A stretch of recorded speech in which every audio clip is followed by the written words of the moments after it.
প্রকাশে আপোষহীন স্বাধীন একাত্তর। আসসালামু আলাইকুম, আমন্ত্রণ জানাচ্ছি স্বাধীন একাত্তর সংবাদে। সাথে আছি আমি লিমা আক্তার। ভোলায় ভ্রাম্যমাণ আদালতের অভিযানে জারিয়ান ফুড প্রোডাক্টস এর বেকারির মালিক মোহাম্মদ জাবেদকে 50,000 টাকা অর্থদণ্ড দিয়েছেন ভ্রাম্যমাণ আদালত। আমাদের ভোলা প্রতিনিধি পেয়ার ইসলাম নুরুদ্দিন এর পাঠানো ভিডিও চিত্রে দেখুন বিস্তারিত। ধন্যবাদ। আমাদের বিজ্ঞ জেলা ম্যাজিস্ট্রেট স্যারের নির্দেশনায় আমি এখানে কারখানায় যে প্রক্রিয়ায় পণ্য উৎপাদিত হয় সেখানে এসে আমাদের পুলিশ বাহিনীর সদস্যসহ এসে উপস্থিত হই এবং ওনারা সকলেই অস্বাস্থ্যকর পরিবেশেই পণ্য উৎপাদন করছিল বলে আমাদের কাছে প্রতীয়মান হয়েছে। এছাড়াও ওনার পরিবেশের ছাড়পত্র ছিল, সেটা নবায়ন করেনি, এটা একটা বিষয়। আর হচ্ছে উনি যে সকল পণ্য উৎপাদনের জন্য পরিবেশ অধিদপ্তর থেকে ছাড়পত্র নিয়েছিলেন তার বাইরে অননুমোদিত কিছু পণ্য উৎপাদন করেছেন। এই সার্বিক বিষয় বিবেচনা করে তার স্বীকারোক্তি নেওয়া হয়েছে এবং উনি স্বপ্রণোদিত হয়ে কারো বিনা প্ররোচনায় স্বীকারোক্তি প্রদান করেছেন। সেই আঙ্গিকে আমরা ওনাকে 50,000 টাকা জরিমানা করেছি। আমরা ওনাকে জরিমানা করেছি ভোক্তা অধিকার সংরক্ষণ আইনের 2009-এর অধীনে আমরা ওনার জরিমানা করেছি। উনি অনেকগুলা আইনে ভায়োলেট করেছে, কিন্তু আমাদের প্রসিকিউটর যিনি ছিলেন মানে বিএসটিআই আমাদের এখানে নেই, সে কারণে আমরা যে আইনের আওতায় পড়েছে ভোক্তা অধিকার সংরক্ষণ আইন, এই আইনের অধীনেই আমরা কন্ডিশন যে বিনিয়োগ দেখায় ছাড়পত্র নেওয়া হয়েছে, ওনার বিনিয়োগ পরিমাণ বৃদ্ধি হয়েছে এবং যেসব প্রোডাক্ট উৎপাদন করার কথা এই উৎপাদন করার যেগুলো আছে এর বাইরেও অনেক প্রোডাক্ট উৎপন্ন করেছে, যে কারণে এটা হয়েছে।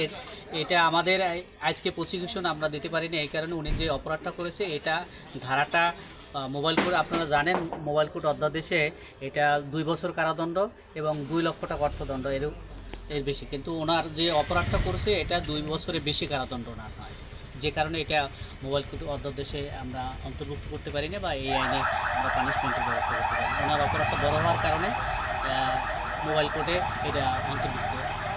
এটা আমরা তো ওনার অপরাধের কারণেই ওনার ছাড়পত্র যেটা নবায়ন এটাকে আমরা স্থগিত রেখেছি এবং ওনার আবেদনটা আমরা রিজেক্ট করে দিয়েছি।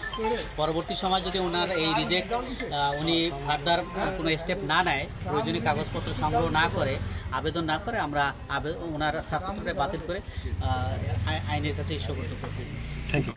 মঙ্গলবার 9 জুলাই সন্ধ্যায় ভোলা পৌরসভার 8 নং ওয়ার্ডে পৌর কাঠালী এলাকায় পরিবেশ অধিদপ্তরকে সঙ্গে নিয়ে এই অভিযান পরিচালনা করেন ভোলা সদর উপজেলার সহকারী কমিশনার ভূমি ও নির্বাহী ম্যাজিস্ট্রেট নাজমুল হাসান।